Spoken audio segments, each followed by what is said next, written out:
Hey y'all! It's entry number 99 of this off-season series where we discuss a different player's fantasy value each day as a group. We are another day closer to the start of the 2022 NFL season. Each day we'll drop a name, go through some positives and some concerns of their fantasy profile, and then I'll give my personal opinion at the end. Today's discussion will be on Gabe Davis, wide receiver, Buffalo Bills. We'll start with the positives with Gabriel Davis's fantasy profile.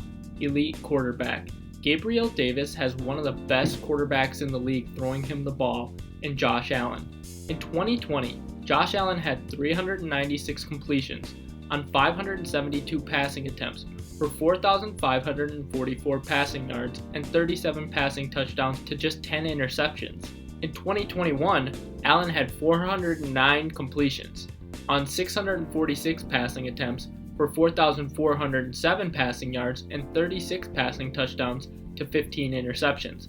By having a quality quarterback who will keep the offense rolling, Davis will have a higher floor and ceiling than some other fantasy wide receivers who lack a decent quarterback. The next thing I really like about Gabe Davis's fantasy profile is more potential opportunities for him in 2022. Going into the 2022 season, it appears that Gabriel Davis is going to be the Bills' number 2 wide receiver, after working more as a number 3 or number 4 wideout last year for the team. Considering last year, Davis had just 6 out of 16 regular season games with offensive snap shares of 50% or more according to Pro Football Reference, this should result in him being a more consistent player on a week-to-week basis for fantasy purposes in 2022. The last major thing I really like about Gabe Davis's fantasy profile is that he's a third-year wide receiver. According to an article by Pro Football Focus, wide receiver breakout performances are more abundant from a percentage and raw numbers perspective in years 2 and years 3. So now that Davis is in his third season, he should be better adjusted to the level of play expected at the NFL level and be more prepared to contribute during the 2022 season. Moving on to some of the concerns with Gabe Davis's fantasy profile. New offensive coordinator. Ken Dorsey will be the Bills' new offensive coordinator in 2022 after their previous offensive coordinator, Brian Daboll, left to become the New York Giants head coach. While it's expected that Dorsey largely keeps the same offense in place since he was promoted from within, there's always some uncertainty when there's a play calling change. And considering that Daboll fed the Bills' wide receiver room at an insane rate the last 2 years when he was calling the plays, in terms of usage, it seems like there's nowhere to go but down for the team's wide receiver room as a whole with Dorsey calling the plays. The next major concern I have with Gabe Davis's fantasy profile is that he absolutely needs to take a step forward to live up to fantasy expectations. Gabriel Davis has gotten a ton of hype as a breakout candidate this offseason, so much so that he's generally going off the board as a top 30 fantasy wide receiver. But it's important to realize that he absolutely needs to improve in order to live up to current expectations. In 2021, Gabriel Davis finished as the WR49 in standard, with 90.9 total fantasy points and 6.1 fantasy points per game.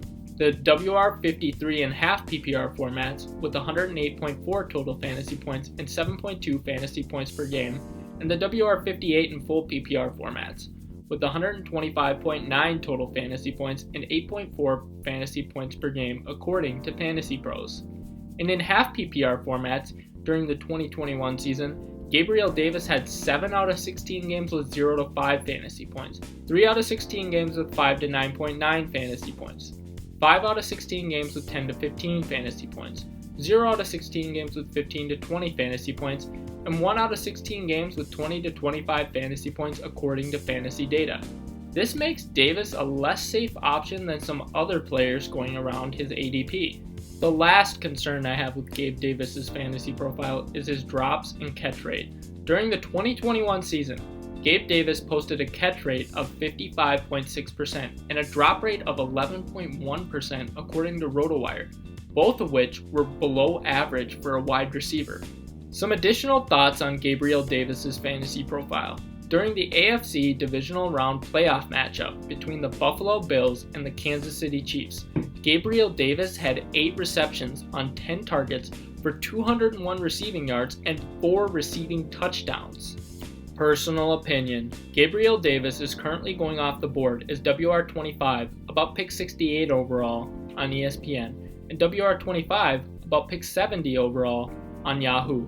This is about the right range for him, maybe slightly high for my taste.